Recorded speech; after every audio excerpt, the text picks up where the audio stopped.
নমস্কার সবাইকে। Competitive world Bankura চ্যানেলে সবাইকে স্বাগত। আজকের থেকে আমরা নতুন একটি সিরিজ শুরু করছি, সেটা হচ্ছে এসএসসি জিডির প্রিভিয়াস ইয়ার প্রশ্নগুলি নিয়ে।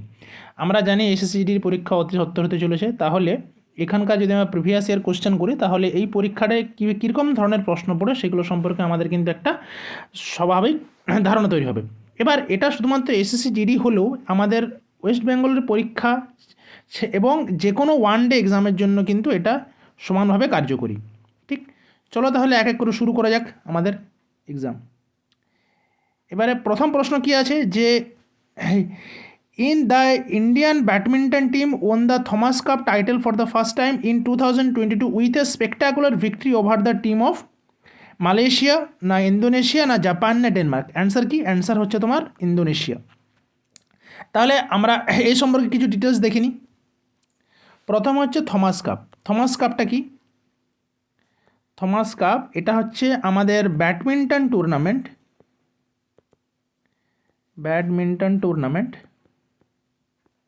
যেটা কিনা কাদের জন্য? না মেলদের জন্য। আর এবারে এই যে 2022 সালে কি ঘটনাটা ঘটেছে, না 2022 সালে ইন্ডিয়া মালয়েশিয়াকে 3-0 কিন্তু হারিয়েছে। ঠিক, তাহলে এবার আমরা আরও কিছু ব্যাডমিন্টন টুর্নামেন্ট দেখিনি। ব্যাডমিন্টন টুর্নামেন্ট দেখিনি, একটা হচ্ছে থমাস কাপ তো বললাম, এছাড়া আছে উবের কাপ, এটা কাদের জন্য? এটা হচ্ছে ফিমেলদের জন্য। এছাড়া আছে ইওনেক্স কাপ, এছাড়া আছে অস্ট্রেলেশিয়া কাপ, ঠিক, অমৃত দিওয়ান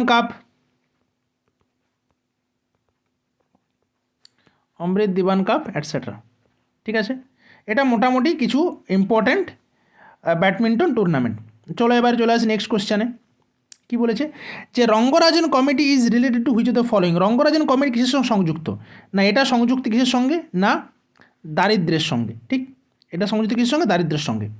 তাহলে এবার রঙ্গরঞ্জন কমিটি সম্পর্কে, এই যে রঙ্গরঞ্জন কমিটি এটা কত সালে এসেছিল? না এটা করা হয়, কনস্টিটিউট করা হয় 2012 সালে। আর কবে এর রিপোর্ট পেশ করে? রিপোর্ট পাবলিশ কবে, কত সালে করে? রিপোর্ট পাবলিশ করে 2014 সালে, রাইট। এবারে আমরা আরও কিছু পভার্টি রিলেটেড কমিটি সম্পর্কে জেনে নিই। কি হলো?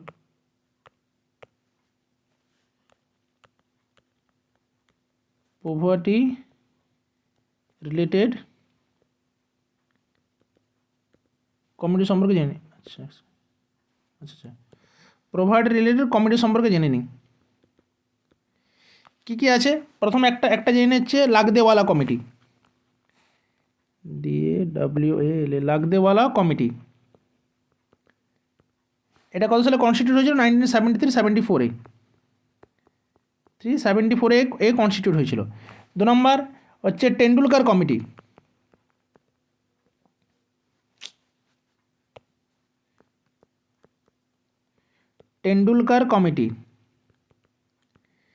কত সালে কনস্টিটিউট হয়েছিল? না 2004 বা 2004-05-এ, 4-5-এ কনস্টিটিউট। ঠিক আছে, তাহলে এই দুটো মোস্ট ইম্পর্টেন্ট কিন্তু পভার্টি রিলেটেড কমিটি। চলো এরপর নেক্সট প্রশ্ন চলে আসি। এটা মুছিনি, কী লেখা ছিল? চলো এরপরে কি প্রশ্ন কি বলেছে যে the region of the earth atmosphere where weather event occurs is known as. যেখানে কী হয়? আবহাওয়া সংক্রান্ত ঘটনা ঘটে থাকে। তাহলে আমরা এটার অ্যান্সার কী জানি স্বভাবতই? যে এটার অ্যান্সার হচ্ছে ট্রপোস্ফিয়ার, রাইট। অ্যান্সার হচ্ছে কি? না ট্রপোস্ফিয়ারে। এবারে ট্রপোস্ফিয়ারটা কি? এটা যদি আমাদের আর্থ হয়, আর্থ সারফেসের সর্বনিম্ন স্তরটা কি? এটা হচ্ছে ট্রপোস্ফিয়ার, রাইট। এখানে সবচেয়ে বেশি কী হয়? যে ঠান্ডার স্ট্রম, উইন্ড মুভমেন্ট, এই সমস্ত কিছু কোথায় দেখতে পাই? না আমরা ট্রপোস্ফিয়ারে দেখতে পাই, রাইট। স্ট্র্যাটোস্ফিয়ার কি? স্ট্র্যাটোস্ফিয়ারকে কী বলা হয়? এই জন্য এই যে ট্রপোস্ফিয়ারকে বলা হয় ক্ষুব্ধমণ্ডল বলা হয় একে, ঠিক। আবার এখানে হচ্ছে তোমার এয়ারের ডেন্সিটি সবচেয়ে বেশি, এয়ার ডেন্সিটি ম্যাক্সিমাম, ঠিক। এবারে এখানে যত আমরা উপরের দিকে উঠতে থাকি তত কী হয়, তত টেম্পারেচার কমতে থাকে, টেম্পারেচার কমতে থাকে, ঠিক, এবং প্রেসার কমতে থাকে, প্রেসার কমতে থাকে, রাইট। আর এবারে এই ট্রপোস্ফিয়ার উপরে কি আছে, নতুন একটা স্লাইড নিই। ট্রপোস্ফিয়ার উপরে আছে স্ট্র্যাটোস্ফিয়ার। এখানে কারা চলাচল করে, জেট প্লেন এখানে চলাচল করে, জেট প্লেনটা এখানে চলাচল করে, কারণ এখানে হচ্ছে তোমার বাতাস কি হয়, কাম থাকে, বাতাসের মধ্যে টেম্পারেচার চেঞ্জ কম হয়, এই জন্য একে কী বলা হয়, শান্তমণ্ডল বলা হয়, শান্তমণ্ডল বলা হয়, ঠিক। আর অপশানে কি আছে, আর অপশান হচ্ছে এক্সোস্ফিয়ারটা কি, এক্সোস্ফিয়ারটা সবচেয়ে মানে উপরের স্তর, ঠিক। চলো এবার দেখা যাক পরের প্রশ্ন কী আছে। পরের প্রশ্নে আছে ইনকারেক্ট স্টেটমেন্ট। এইটা প্রথমে কী করবে যে কোন বক্তব্যটি ভুল। From the following about mitosis মানে মাইটোসিস সম্পর্কে আমাদের কোনটা ভুল স্টেটমেন্ট সেটা জানতে বলেছে। কী বলেছে যে একটি মাতৃকোষ বিভাজিত হয়ে দুটি অভিন্ন অপত্য কোষ সৃষ্টি করে, এটা অবশ্যই ঠিক। অপত্য কোষে মাতৃকোষের অর্ধেক সংখ্যক ক্রোমোজোম থাকে, না এটা ভুল। এটা এখানে কী থাকে, সমসংখ্যক ক্রোমোজোম থাকে, সংখ্যক ক্রোমোজোম থাকে, রাইট। আর এটি দেহের বৃদ্ধি ও ক্ষতির সাথে অবশ্যই আমাদের যখন কোথাও যদি কাটাছেড়া হয়ে যায়, সেটা আমাদের প্রাণীদের হতে পারে বা জীবদের হতে পারে, তাহলে ওখানে কী হয় যে মাইটোসিস কোষ বিভাজনের মাধ্যমেই কিন্তু বৃদ্ধি এবং ক্ষত সারাতে সাহায্য করে।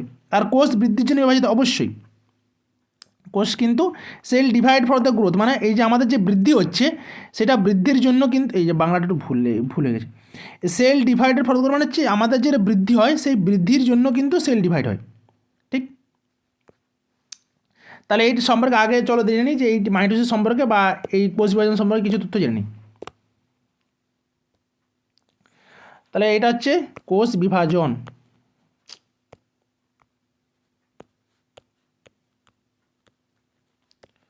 কোষ বিভাজন বা sell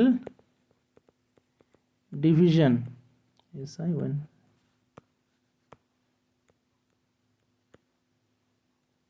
sell division, right.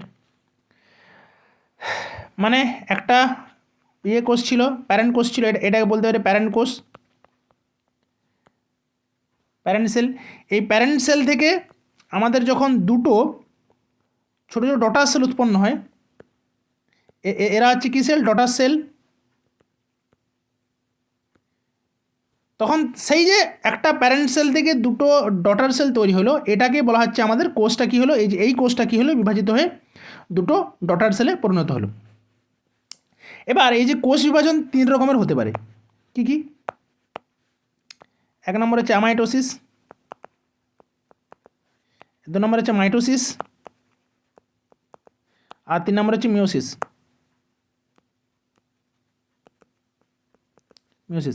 Amitosis কোষ, এটা তোমার হচ্ছে সবচেয়ে প্রিমিটিভ সেল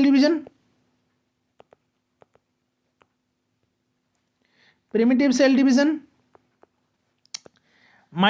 এটা তোমার কোন ধরনের এককোষী যে সমস্ত প্রাণীগুলো আছে, ইউনিসেলুলার অর্গানিজমদের ক্ষেত্রে হয়। মাইটোসিস কাদের ক্ষেত্রে হয়, মাইটোসিস হচ্ছে যে কোনো ধরনের আমাদের যেটা মাল্টিসেলুলার অর্গানিজম তাদের মধ্যে যখন আমাদের দেহকোষের যখন কোষ বিভাজন হয় তখন হয়, এটাকে বলা হচ্ছে দেহকোষের বিভাজন বা সোমাটিক সেল ডিভিশন,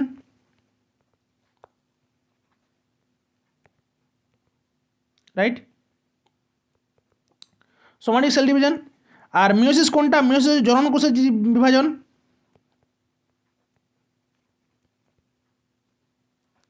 জননকোষের বিভাজন। এবার এই যে মাইটোসিসের ক্ষেত্রে কি হয় যে এখানে কোনোভাবেই তোমার হচ্ছে যে ডিএনএর ফ্র্যাগমেন্টেশন হয় না, মানে ডিএনএর বিভাজন হয়, যদি টুয়েন থাকে, টুয়েন এবং অপত্য কোষে কিন্তু টুয়েন উৎপন্ন হয়। এইখানে মিওসিসের ক্ষেত্রে কি হয়, মিওসিসের ক্ষেত্রে টুয়েনটা এনে এন্ডে রূপান্তরিত হয়েছে, ঠিক। তাহলে এই গেল এই প্রশ্নের উত্তর। তাহলে এই প্রশ্নের উত্তর কী হলো না, এটা তোমার হচ্ছে মাইটোসিসের অ্যান্সার কি, এই যে 2 নম্বর প্রশ্ন, এই যে অপত্য কোষে মাতৃকোষে অর্ধেক ক্রোমোজোম, না এটা ক্রোমোজোম থাকে, একই সমসংখ্যক ক্রোমোজোম থাকে, ঠিক। এবার আসি 5 নম্বর প্রশ্নে কী আছে, what was the central objective of planning of India, মানে পরিকল্পনার মূল উদ্দেশ্য কী ছিল, কী উদ্দেশ্য ছিল না, এটা তোমার হচ্ছে কি ব্রিটিশ কালচারকে ফলো করা, না ইনিশিয়েট প্রসেস অফ ডেভেলপমেন্ট, নাকি initial process of privatisation to initiate uniqueness. Answer হচ্ছে এইটা, to initiate a process of ডেভেলপমেন্টের প্রসেসটাকে শুরু করারই কাজ ছিল তোমার হচ্ছে প্ল্যানিংয়ের উদ্দেশ্য, মেন উদ্দেশ্য। তাহলে চলো দেখে নিই কিছু এর সম্পর্কে আরও কিছু ডিটেলস বা এক্সট্রা ইনফরমেশন কী কী। প্রথম হচ্ছে প্ল্যানিং কমিশন। প্ল্যানিংটা হবে কার মাধ্যমে? প্ল্যানিং কমিশনের মাধ্যমে।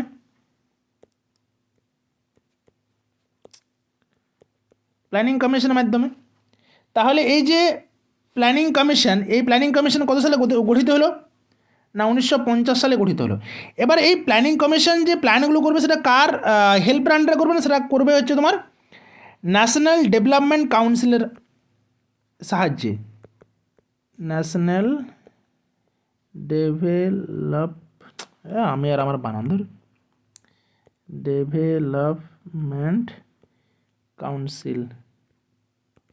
এটা কত সালে প্রতিষ্ঠা হলো? 1952 সালে এর প্রতিষ্ঠা হলো। এর প্রথম চেয়ারম্যান কে ছিলেন? চেয়ারম্যান ছিলেন আমাদের পণ্ডিত জওহরলাল নেহরু। ছেড়ে দাও, পণ্ডিত ওতে লেখা যাবে না, ওয়েট, পণ্ডিত জে নেহেরু, ঠিক।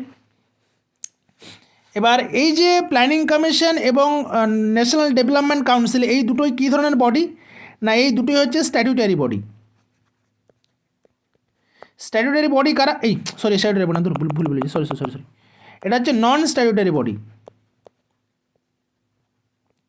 নন স্ট্যাটিউটারি বডি।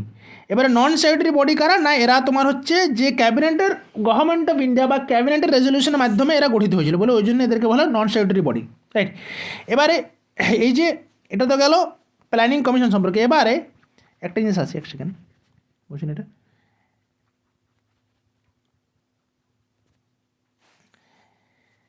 এবারে আসি যে প্ল্যানিং, আমাদের প্রশ্নটা কী ছিল? আমাদের প্রশ্নটা ছিল হচ্ছে অবজেক্টিভ অফ প্ল্যানিং। তাহলে আমাদের প্ল্যানিংয়ের কিছু অবজেক্টিভ সম্পর্কে জেনে নিই।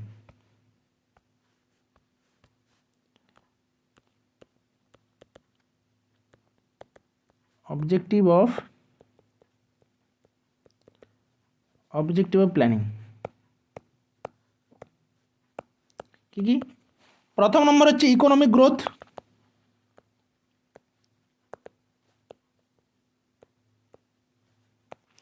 দ্বিতীয় নম্বর হচ্ছে রিমুভাল অফ আনএমপ্লয়মেন্ট।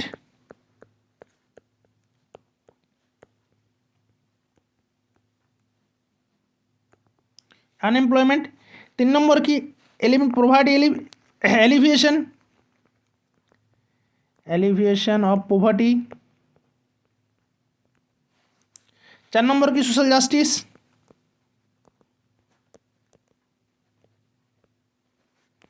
পাঁচ নম্বর হচ্ছে ইনক্লুসিভ গ্রোথ।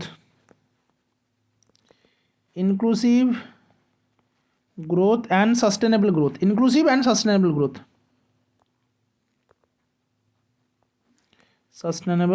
গ্রোথ। এগুলো কি? এগুলো তোমার হচ্ছে প্ল্যানিংয়ের অবজেক্টিভ, ঠিক আছে, বোঝা গেল। এবারে আসি নেক্সট প্রশ্নে, কি যে how can a high fiscal deficit led to crowding out in the economy. মানে যে আর্থিক ঘাটতি কীভাবে অর্থনীতিতে ক্রাউডিং আউট ঘটায়। না অ্যান্সার কি? অ্যান্সার হচ্ছে তোমার by enhancing the availability of credit for business. না, কারণ ফিসকাল ডেফিসিট হলে এখানে তোমার হচ্ছে অ্যাভেলেবিলিটি কোথায় আসবে? By leading to higher interest rates and reduced private investment, এটা সঠিক উত্তর। আর by reducing government borrowing and debt, না অবশ্যই না। তোমার হচ্ছে যখনই ডেফিসিট হবে তখনই গভর্নমেন্টকে কিন্তু বরোয়িং করতেই হবে। বা increasing private investment in the market, এটাও ভুল। তাহলে চলো এই প্রশ্ন সম্পর্কে কিছু জেনে নিই। প্রথমে আগে দেখি যে ফিসকাল ডেফিসিট কোনটা। সরি এক সেকেন্ড, একটু উপরে লিখি।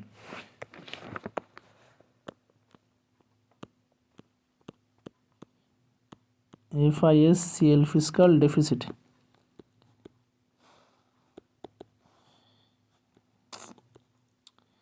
ফিসকাল ডেফিসিট হচ্ছে আমাদের যে total expenditure minus total borrowing. Total expenditure minus total আমাদের ইনকাম। এবারে আমাদের এটা হচ্ছে কথার কথা, কিন্তু এটা পরীক্ষা আসেনি। পরীক্ষায় কী ধরনের আসবে? পরীক্ষা তোমাকে বলছি ফিসকাল ডেফিসিট সমান হচ্ছে total expenditure minus revenue receipt plus capital receipt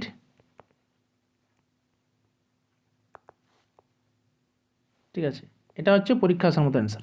ওকে, তাহলে আমাকে যখন পরীক্ষায় এরকম ধরনের একটা ইয়ে দিয়ে দিবে যে বলবে এদের মধ্যে কোনটা ফিসকাল ডেফিসিটের অ্যাকচুয়াল সংজ্ঞা, তাহলে তোমাকে এইভাবে কিন্তু একটা প্রশ্ন দিয়ে দেবে। ঠিক আছে, এবারে আসে আমাদের যে প্রশ্নটা কী ছিল না, প্রশ্নটা ছিল হচ্ছে তোমার crowding out in the economy. তাহলে ক্রাউডিং আউট কথার মানে কি? এক সেকেন্ড, লেট মি ক্লিয়ার ইট।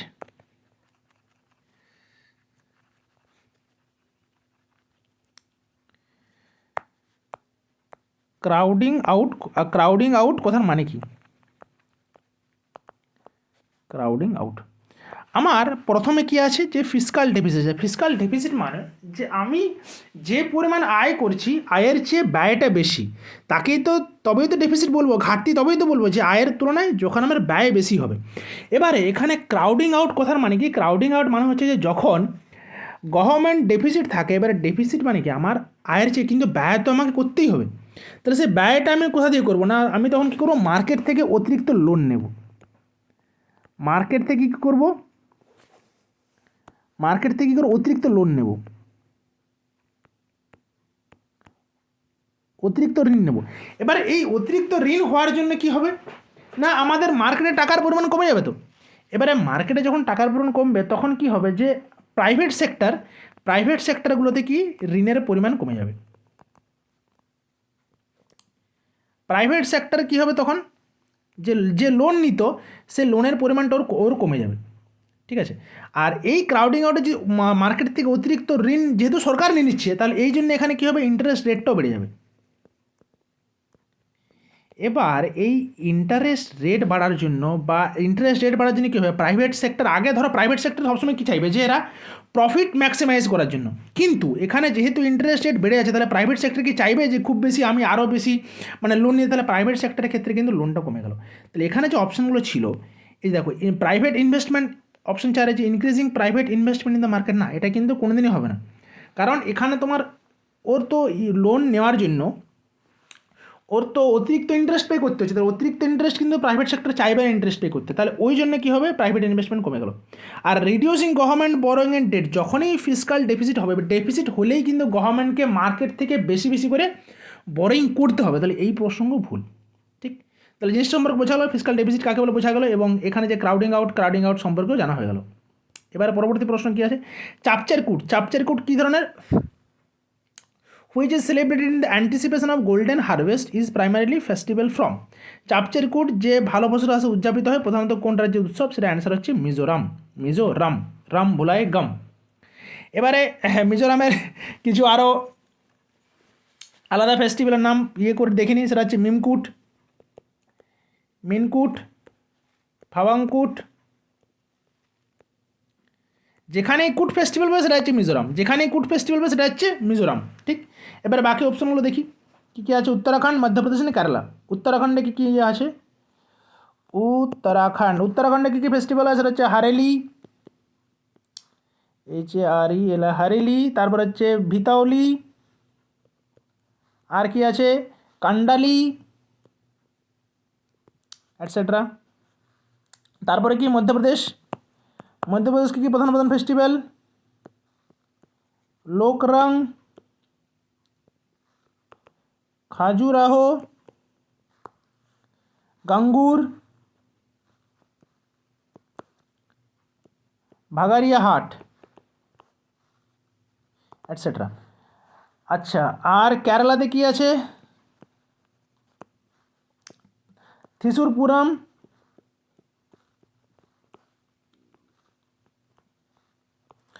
ওনাম, ভিশু, আট্টুকাল, কি নাম ভাই, আট্টুকাল অ্যাটসেট্রা। আচ্ছা, এবারে তোমাদের একটা প্রশ্ন, সেটা হচ্ছে তোমাদের প্রশ্ন, সুরজকুন্ড ফেস্টিভ্যাল এটা কোন রাজ্যে ঘটে, হুইচ স্টেট। এটা তোমরা আমাকে অ্যান্সার দেবে কমেন্ট সেকশনে। গট ইট, সুরজকুন্ড ফেস্টিভ্যাল এটা হুইচ স্টেট, সুরজকুন্ড ফেস্টিভ্যাল এটা কোন স্টেটে ঘটে, এটা তোমরা কমেন্ট সেকশনে অ্যান্সার দেবে সবাই। পরবর্তী প্রশ্ন কি, which is the best Indian state for farming in 2024 as per 15th agriculture leadership award committee. এটা যেহেতু সেই মুহূর্তে কারেন্ট অ্যাফেয়ার্স প্রশ্ন, এটার অ্যান্সার হচ্ছে মহারাষ্ট্র। এটার অ্যান্সার জেনে রাখো মহারাষ্ট্র। চলো এর পরের প্রশ্ন। এর পরের প্রশ্ন কি আছে, which of the following religious is practised by most people in China. Answer হচ্ছে বুদ্ধিজম। যে চীনের অধিকাংশ মানুষ কোন ধর্ম পালন করেন, এটা হচ্ছে বৌদ্ধ ধর্ম। ঠিক। এবার এখানে একটা ব্যাপার আছে যে চীনে কিন্তু বর্তমানে যে স্টেট, মানে চায়না অ্যাজ এ স্টেট, সেটা কিন্তু তোমার হচ্ছে ধর্মনিরপেক্ষ, বা এটাকে তুমি বলতে পারো নাস্তিক। এরা হচ্ছে স্টেটটা হচ্ছে অ্যাথিস্ট। এরা স্টেট কিন্তু কোনো রিলিজিয়াস অ্যাসপেক্ট ফলো করে না, কিন্তু তাও সংখ্যাগরিষ্ঠ হিসেবে সংখ্যাগরিষ্ঠ মানুষ কি ফলো করেন, সংখ্যাগরিষ্ঠ মানুষ ফলো করেন সেটা বুদ্ধিজম। আর এছাড়াও এখানে কনফুসিয়াজম বা টাওইজম এই সমস্ত ধর্ম কিন্তু প্রচলিত। ঠিক। চলো এরপরে আছে নেক্সট প্রশ্নে কি, which Mauryan archaeological site is associated with the remains of a wooden palisade. মানে মৌর্য যুগে প্রত্নতাত্ত্বিক গঠনে কাঠের প্রাচীরের নিদর্শন কোথায় পাওয়া গেছে। অ্যান্সার হচ্ছে বুলন্দিবাগ। বুলন্দিবাগে পাওয়া গেছে মৌর্য যুগের কাঠের প্যালিসেড। দেখা যাক এটা সম্পর্কে আর কি এক্সট্রা ইনফরমেশন আমাদের কাছে আছে। প্রথম হচ্ছে যে উডেন প্যালেসের জিনিসটা কি। উডেন প্যালেসের হচ্ছে তোমার হচ্ছে প্রতিরক্ষামূলক দেওয়াল। এটা কি প্রতিরক্ষামূলক একটা দেয়াল। এবং এটা দেয়াল লাগানো এগুলো দেয়াল লিখতে তো। এটা কোথায় পাওয়া গেছে না, এটা পাওয়া গেছে আমাদের পাটলিপুত্র যে ক্যাপিটাল, পাটলিপুত্র যে ক্যাপিটাল, সেই ক্যাপিটালকে রক্ষা করতে এটা কিন্তু এগুলো কিন্তু ব্যবহার করা হতো। ঠিক। এখানে অনেক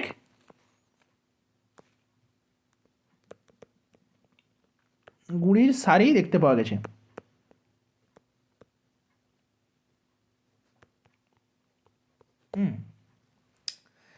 আর বর্তমানে এই যে বান্দিবাগ, এটা বর্তমানে কোথায় না, আধুনা হচ্ছে পাটনা ডিস্ট্রিক্টে, এই পাটনা টাউনে, পাটনা সিটিতে, পাটনা সিটির কাছে যে অবস্থিত। ঠিক আছে। চলো আজকের এই 10টা প্রশ্নই ছিল। সবাইকে থ্যাংক ইউ। যদি তোমার এই প্রশ্নগুলো মনে হচ্ছে যে ইম্পর্ট্যান্ট বা এগুলো তোমার কাজে লাগবে, তাহলে অবশ্যই তুমি বন্ধুদের সাথে শেয়ার করো, আর আমার চ্যানেলটা সাবস্ক্রাইব করতে ভুলো না। Thank you. চলো নেক্সট দিন আরও আমার 10টা প্রশ্ন সেট নিয়ে আসবো। এটা মনে করো না যে 10টা প্রশ্ন মানে শুধু 10টাই প্রশ্ন, ওর নিয়ে কিন্তু আলোচনা কিন্তু অনেকগুলো হলো। 10টা থেকে মিনিমাম 40 থেকে 45টা প্রশ্ন কিন্তু অলরেডি আমাদের জানা হয়ে গেছে। ঠিক। চলো টাটা, বাই বাই, সায়োনারা।